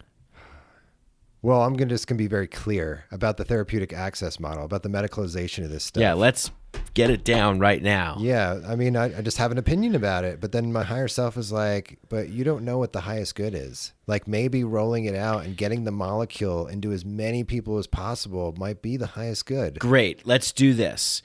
Take one. Let's hear from the Travis meat suit, ego, identity, personality, opinion structure, conditioned, molded person, what he thinks about this model, and then we'll go to the other perspective. The other perspective is very curt. It's very to the point. All right, Cobain, let's do it. So from Travis's perspective, and I very rarely talk about myself in the third person, so this is fun. We're playing a little game here. My mom's mom, my mum, used to do that a lot. She'd say, "Mum's tired. Can you get Mum some tea?" It always threw me for a loop. Nice. So that's cute. Once Travis became an activist and participated in the Decriminalize movement in Denver, he never left the trenches of working with the medicine, holding space for people, cultivating, teaching cultivation, organizing community, activism, creating art around this stuff, and being a death doula. So I feel like... Yeah, and might I add, giving a lot. Yeah. Like purely like if somebody wanted to know something about the cultivation process, or if somebody wanted to know something about, an experience, like you're not like, you're there, you're open, you're sharing, you're giving. A blessing in my life is to be a wisdom holder, or what I perceive to be wisdom, and to just participate in our co-liberation to free us all, and I am okay that that's not probably going to happen in my lifetime, but like I serve where the opportunity presents itself. And I would like to think that being present in all of those spaces has given me a lot of real-time knowledge to formulate an opinion around what's happening with this therapeutic access stuff. Mm-hmm. And I'm not opposed to legalization, but I believe that decriminalization should come first. And in my mind, the way I see it rolling out is once you decriminalize it and kind of allow that to kind of like reintegrate itself, mushrooms I'm talking about specifically right now, mm-hmm. that then on the heels of that, you can determine if further regulation is necessary. Right. Because I've kind of like fleshed out the difference between governance and regulation. Mm-hmm. And nature, in nature, in this thermodynamic environment, there are governance structures. It's not like in this waking state, I can just like jump up into the air and start flying away. There's something that governs the ability for me to take that type of thought and actually turn it into reality. Mm-hmm. So we're already dealing with governance structures. Mm-hmm. And to this point, like before we actually, let me put this another way. Before Nixon made these substances illegal, like these mushrooms and the people that communed to them, for the most part, was self-determined. Like someone would come in proximity to these things and make the conscious decision to put them in their bodies, and that's been happening for thousands of years, so in the vein of biomimicry or learning from natural systems, like why don't we just go back to the way it was and make informed decisions around how to commune or not commune with this stuff. And I'd almost like to call it uncriminalization, like getting people out of jail that are in jail for this stuff, creating amnesty for anybody that's going through it, really just treating it like broccoli. There's obviously someone making sure that you're not getting sick from broccoli, like with E. coli, but ultimately, like you can grow broccoli. My neighbor can grow broccoli. We can share broccoli. Yeah. And a lot of times it's not the substance itself, it's the culture of use around the substance. So do you know why most people don't go around drinking bleach? No, why? Because there's a culture of use around it. There People is? know that you don't drink bleach. Oh, yeah. I know what you mean. I thought you were saying something else. Yeah, there's like a childproof cap on it. Right. There's like a way to we've created information. Yeah. And Right. And I think that can be applied to a lot of other things that right now are stigmatized and rooted in this like perception that it's a controlled, dangerous substance. Right. But one of the qualifications as a controlled, dangerous substance is no medical use. High addiction potential. The only substance, and the guy, I can't think of his name offhand. You probably know as soon as I say this. The only true Schedule 1 substance is alcohol. So most people don't realize that these laws were passed without any science and they were politically motivated. Yeah, they're stuck in this paradigm that these things like will induce psychosis ultimately. Right. But I that is, you're talking about the puritanical nature of things. Yeah.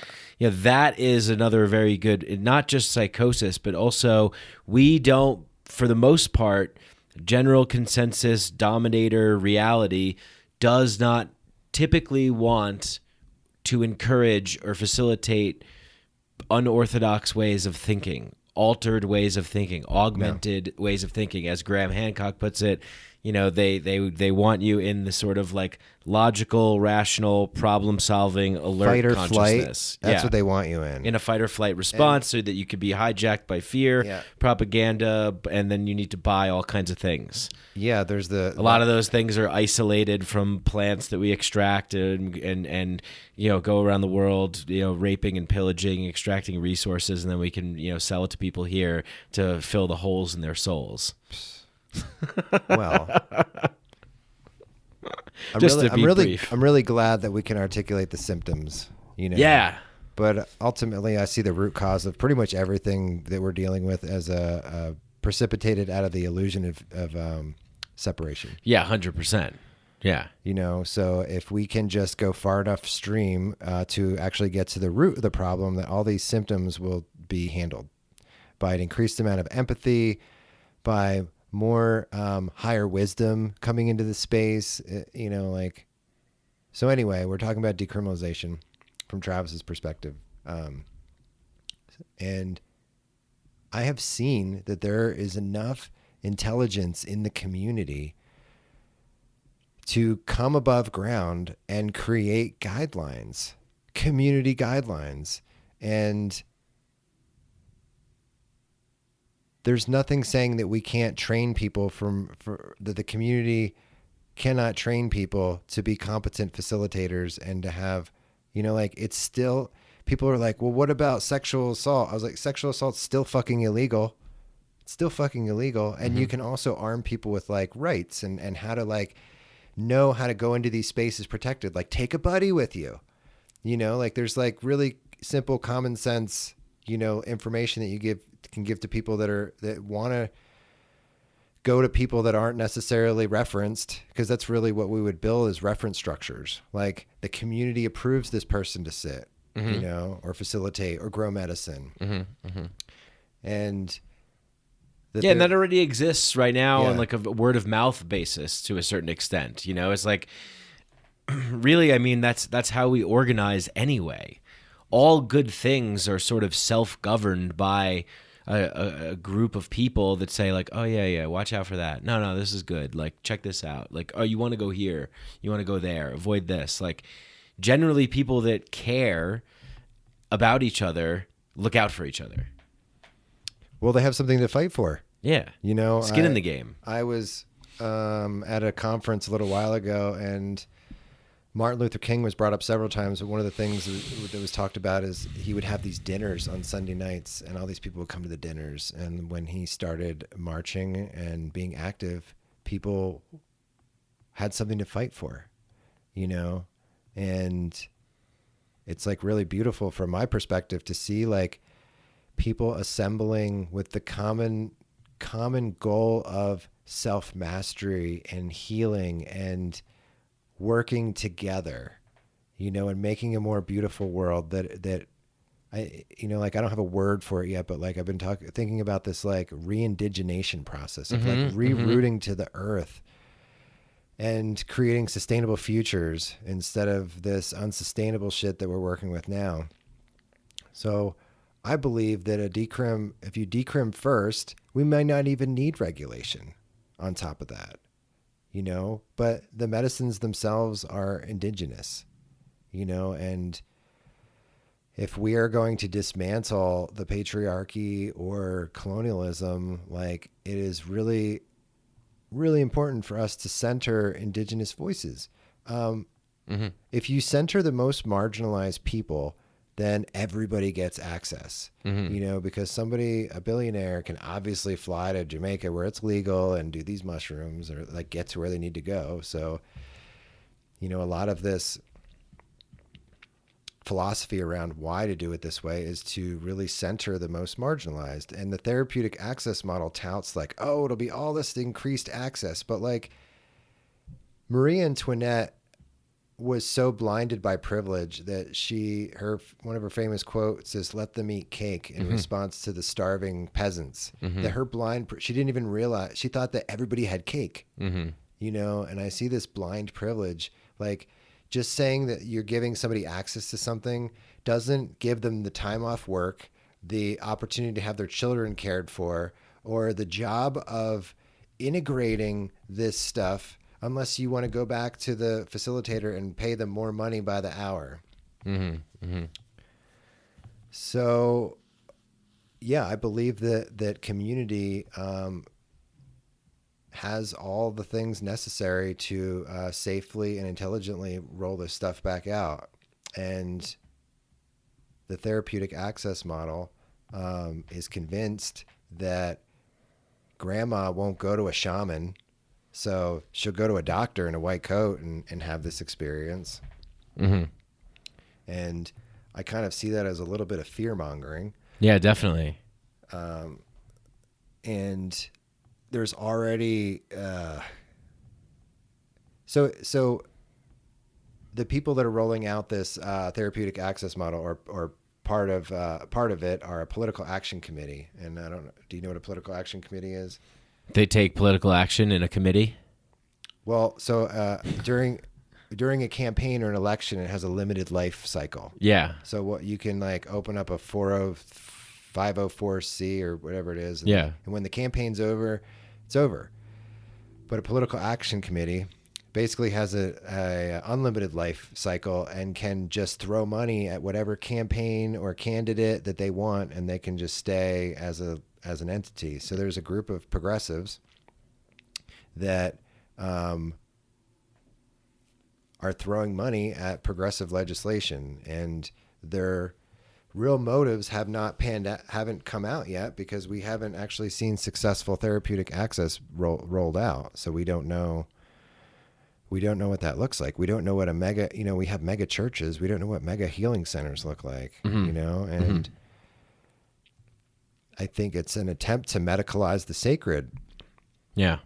And, doing the work that my very limited knowledge and, I don't even have a lineage that I come from. I just like dropped into this when I was 15, and I've been working with the mushrooms for 27 years. And like, it just doesn't compute. I mean, it'll work, but I think that there's something more to what this is. And that's bringing people to the sacred so that we can see the sacred in everything.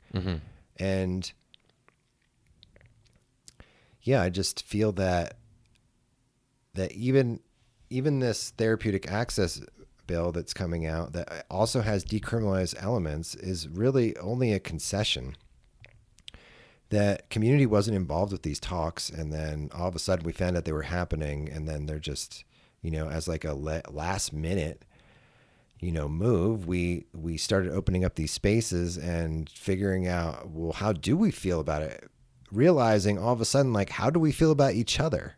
So these individuals are going to proceed with this stuff, even though community is not on board. And that, to me, is blatant colonization. Yeah, and you're referring to basically like, the 301 initiative community. Well, it's expanded since then. Yeah. Because, before we were successful, there was a lot of people that wanted to stay underground and wanted to stay invisible and did not want to put their name on something that said psilocybin. Yeah.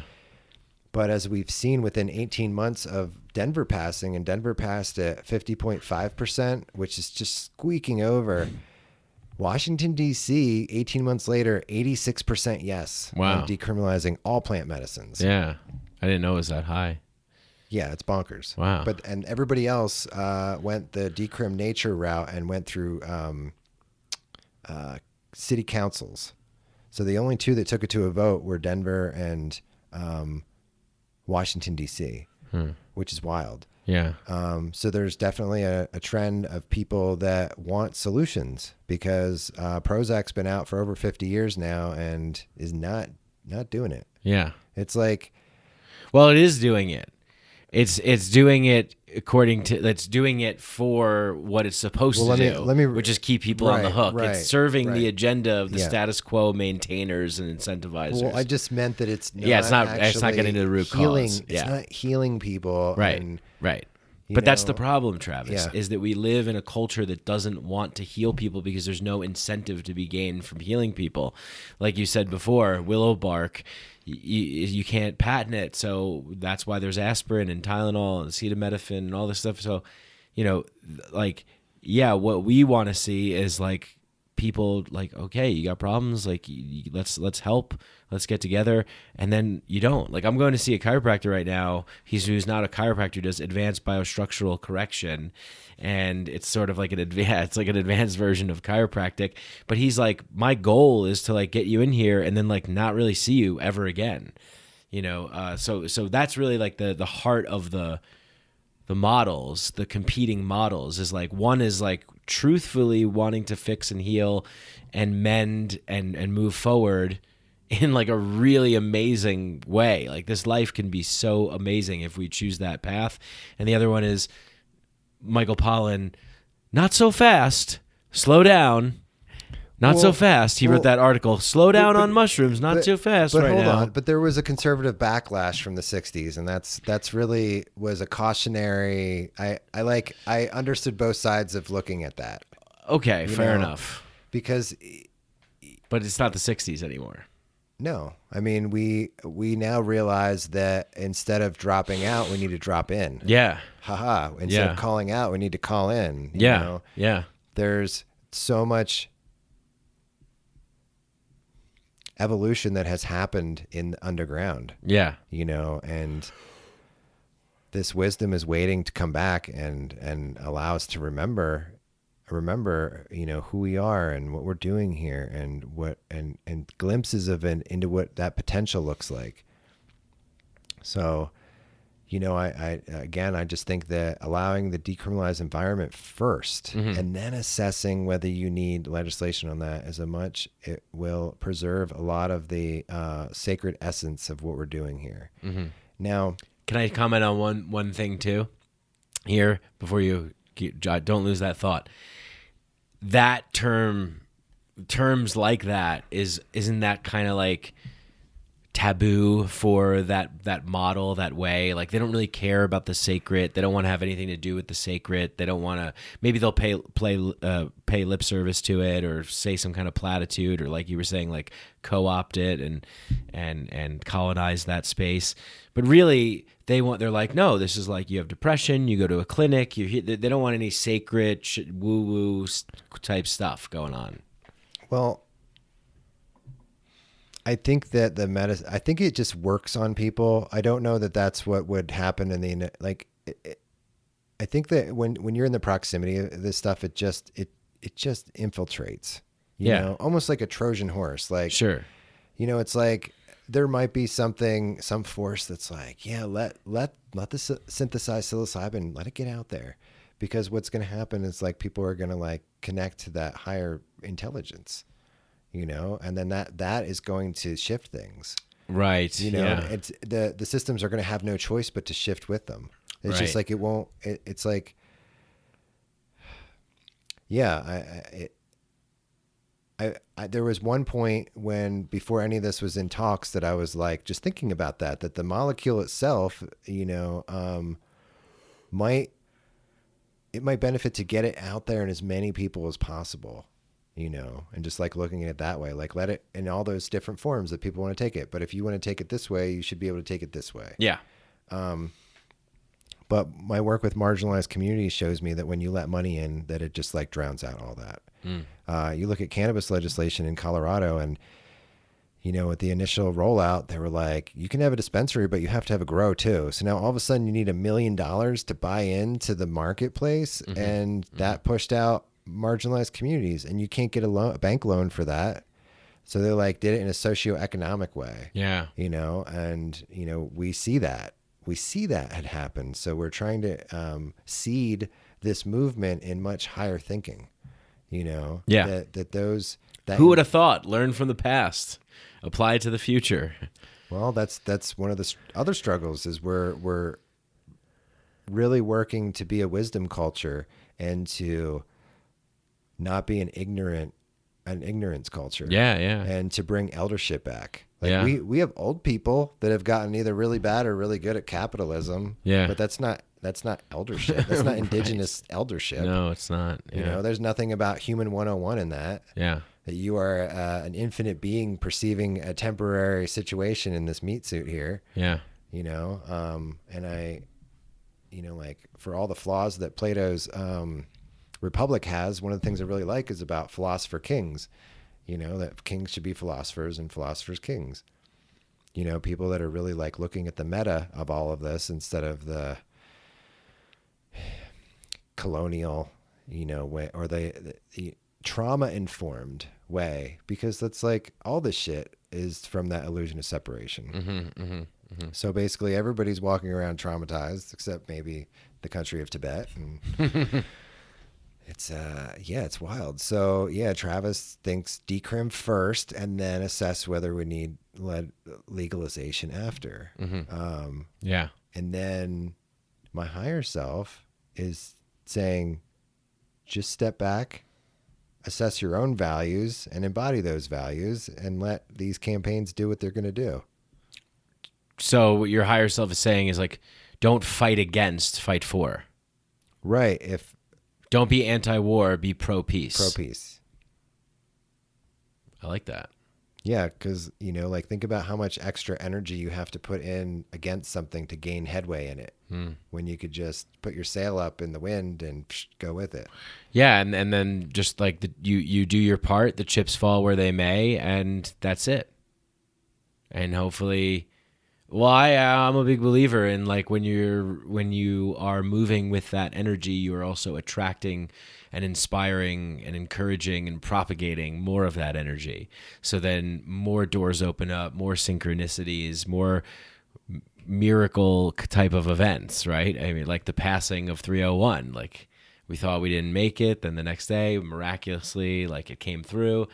And it was all just this like grassroots effort and people that really cared and were passionate and just really wanted this to happen. Yeah. Community. It kind of gets sequestered into like one personality that kind of gets credit, but it was community, holding meetings at my house, 50 deep, every Friday. Yeah. 10 pies of Fat Sully's. Yep. Or sexy pizza. Going out in 10-degree weather to collect signatures, and that's how it got done. Yeah. Talking to people on the street, making connections, right. And then it's been really beautiful to be in that decriminalized environment and really watch people come to this space with curiosity instead of fear. Well, maybe to some extent fear, but like curiosity. Totally. But one of the things that I've definitely noticed is a lot of, there's always that sort of like unconscious background fear of like the programming and the conditioning and the indoctrination. Like, oh, I'm engaging in this substance, but it's illegal. Like I'm not allowed to do it. Like something could happen. Like I got to be careful. Like where, there's like that's the set and setting, kind of like thing where it's like, but now because of decrim, I feel a lot like people are more relaxed and they're like like I see all kinds of people coming out of the woodwork like, yeah, I heard about this stuff, and my daughter told me about it, and I read this book, and like it's just like the environment is now like relaxed and surrendered. Well, it's surrendered. We talked about providing support so that people can really surrender to this experience. Yeah, and that geographical component is one of those concentric layers of support. Yeah, I have a mentor that lives in Fairfield, Iowa, and I don't know if you know about Fairfield, but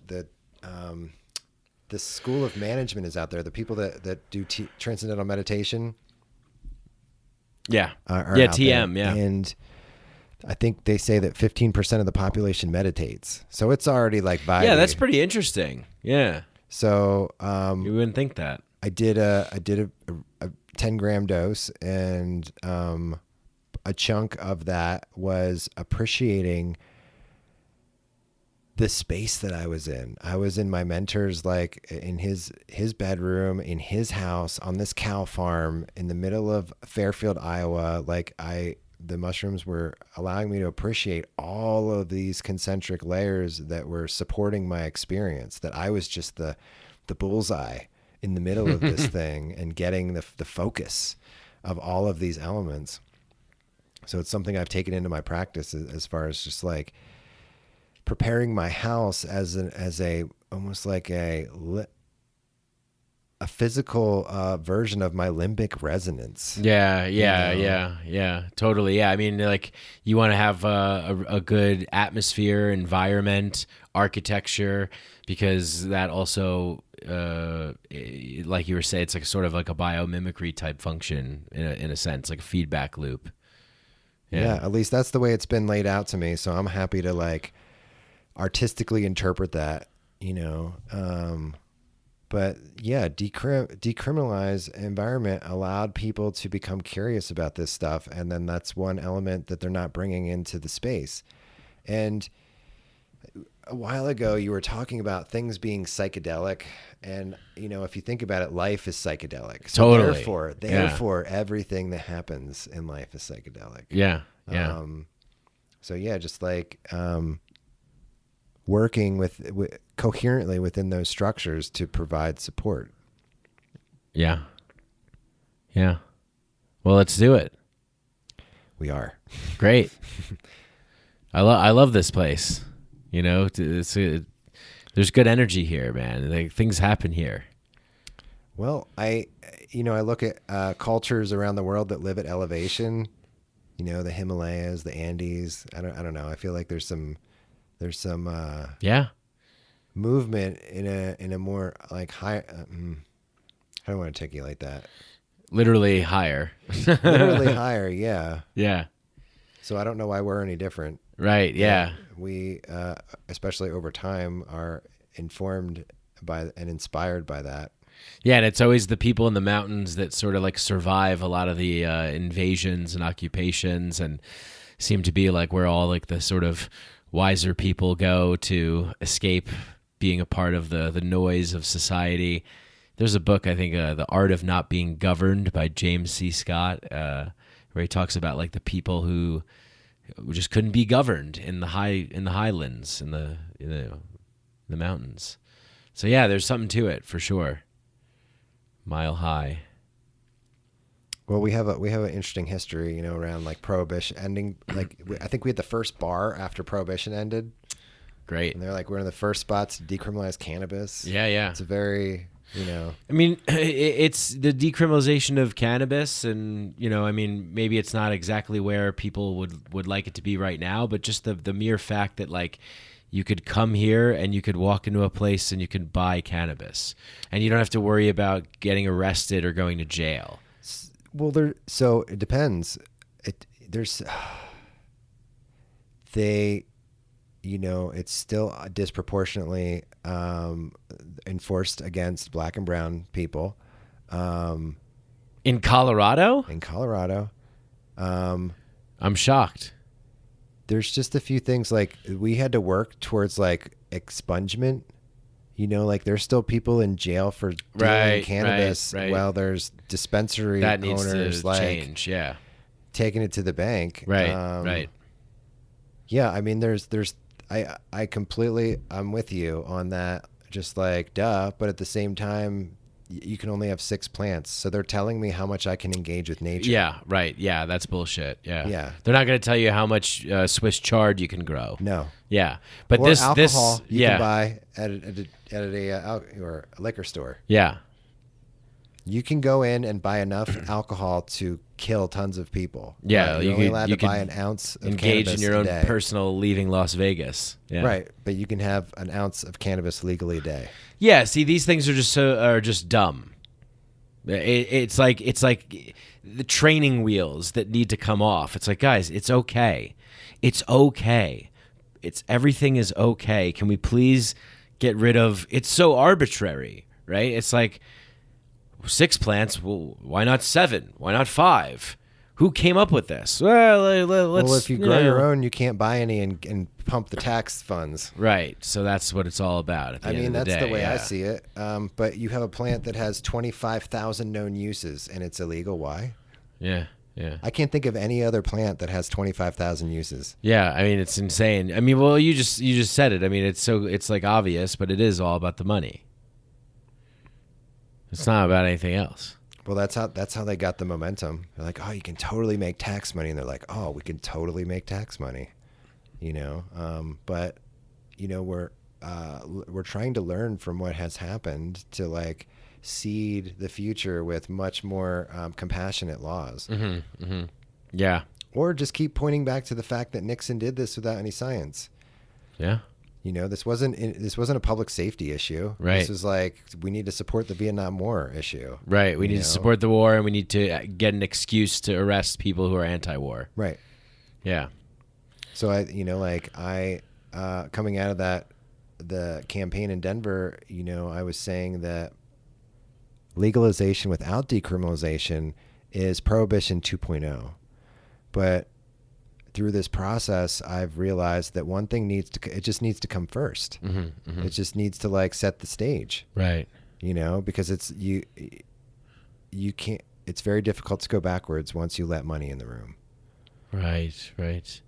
Yeah. Well, we'll see what happens. Yeah, my hope is that even whatever happens in Colorado happens, but this conversation, this thing becomes, this will be applied to other spaces, that communities will be ready for this type of shit coming in and how to like prevent it. Mm-hmm, mm-hmm. Yeah. Yeah. Yeah. Do you think that like decentralized money in maybe like a crypto type fashion could play a part in some of this kind of stuff? In funding the campaign, for damn sure. In funding the campaign, yeah. So there's a lot I don't know about crypto, but I really feel that it's like biomimicral in a way. Right. Blockchain is kind of like DNA. Yeah. It just like record keeps forever, and I know that especially this concept of decentralization has a part to play. Yeah. Because we're seeing the unintelligence of having a federal like overlay of all this. It's just too much to govern. Yeah, it's You ridiculous. can't accurately represent a population of that size. Right. Like if you have an issue that's very black and white, like abortion, and you have 1 million people, and you have 500,000 on one side and 500,000 on the other, no matter what you decide in democracy, there's still 500,000 people that are now unrepresented. Mm-hmm. So going back to much smaller like territories in a way is way more intelligent, because people have the ability to self-determine and make decisions for each other. And the larger governance structures just don't have a way of, it's just not, yeah. Yeah, I mean, like it's either gonna. I think that it's just like you mentioned before. It's not sustainable. So it's like the machine's gonna break, and that's good. But it's also better that there's systems of community enforced, or just that there's the Buckminster Fuller quote, right? You don't fight the existing structure. You build an appealing alternative that renders it obsolete. So you have these appealing alternatives that are there, so that when the machine when the wheel stops spinning, then people can go, oh, that's where we go. That's what we do.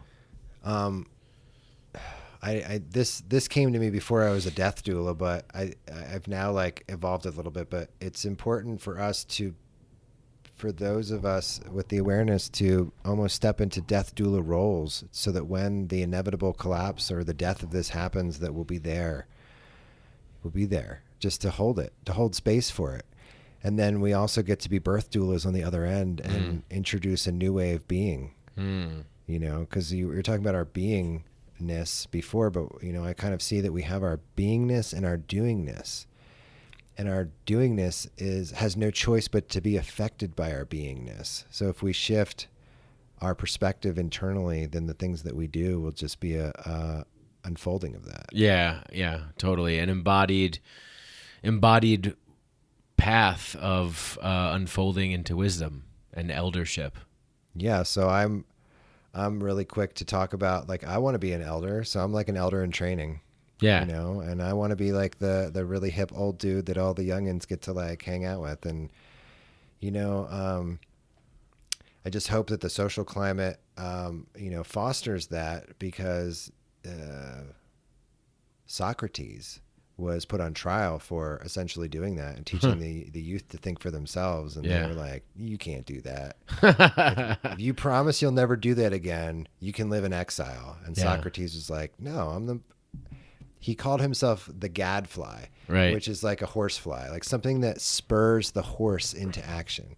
He considered himself one of those he was catalyzing a new way of thinking, you know, and he refused to not do it. So he drank hemlock and killed himself. I hope I don't have to go that route, but no, you're going to be fine. Well, I mean, there's a reality of the situation, you know, but I see that we're lacking wisdom, and wisdom is hard fought. It's not easily given.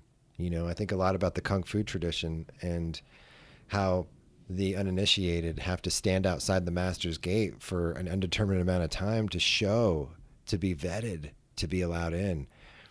There's that movie Fight Club. Yeah. That kind of refers to that. So Meatloaf is like out on the porch and he's like, oh, you're too fat, you're too old. Yeah. Slams the door, but he stays, and eventually they let him in. Right. And what in Kung Fu, then there might not be any more physical gates, but there are many gates to getting that close to source knowledge. You really have to prove yourself.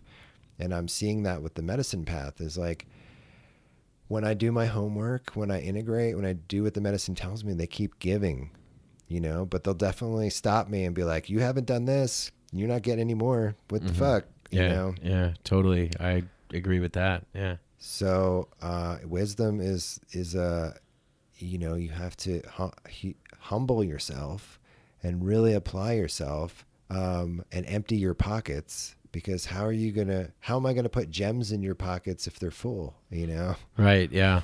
Yeah, so let's decriminalize first. Let's invite everybody in who's working on all efforts to participate in ceremonial work with community, and then we can decide what needs to be done in terms of medical models and, you know, whatever. I'm down with that. The timeline doesn't really look favorable to that. So what it looks like is that the people that are in the community supported thing are looking to be together in ceremony and like work in alignment with the medicine. I can't speak to what the therapeutic access campaign is going to look like, but I will say that they're hiring a campaign director and hiring petitioners. So it's just going to get done by force. You know? They're just they're gonna pay people $5 an hour or $5 a signature and let her rip. But in order to invest that kind of money, you have to believe that it's gonna not only pass, but that there's something to come out of it. You know, so yeah, I'm like, you know, sitting at the precipice of this situation, and just like I already know that I'm gonna be in awe of how it all rolls out, and it would really honor all the work that I've done to just not project what I think that's going to look like. Yeah. Yeah. So keep staying present. Keep toading. Keep the toad with you. Yeah. Keep the toad with you. Yeah.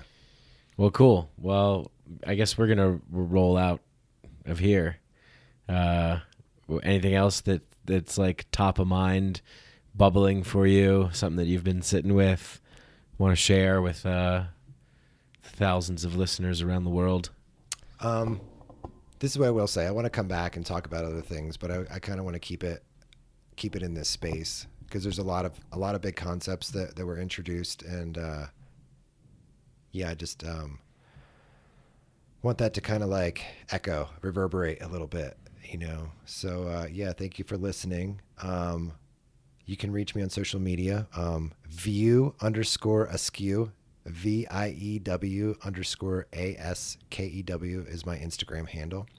Or you can reach out to me via Facebook, Travis Tyler Fluck. That's F as in Frank, LUCK. And I'd be happy to connect and explore the space. Awesome. Cool. Yeah, so you'll come back again and we'll wrap up on some more stuff. Part 3. Thanks, Travis. This was awesome. I love all the places that we went to. Till next time. Thanks everybody for listening. Get in touch with Travis. Reach out to him. And he's doing a lot of good work in the world and really bringing a lot of community together. No matter if you're here in Denver, Colorado, or other places, you've gone to help in other areas as well. Campaigns and advising and things like that. So your thoughts, your questions, opinions, comments, reach out to him. And make sure to always keep journeying, keep listening. One more thing. I've been invited to speak at the California Psychedelics Conference or Convergence, which is April 23rd and 24th in Los Angeles, and it's being run by the Oakland Hyphae. Cool. So if you want to come see me in person, check that out. We'll put a link in the show notes for people. Cool. Nice. All right. Much love. Peace.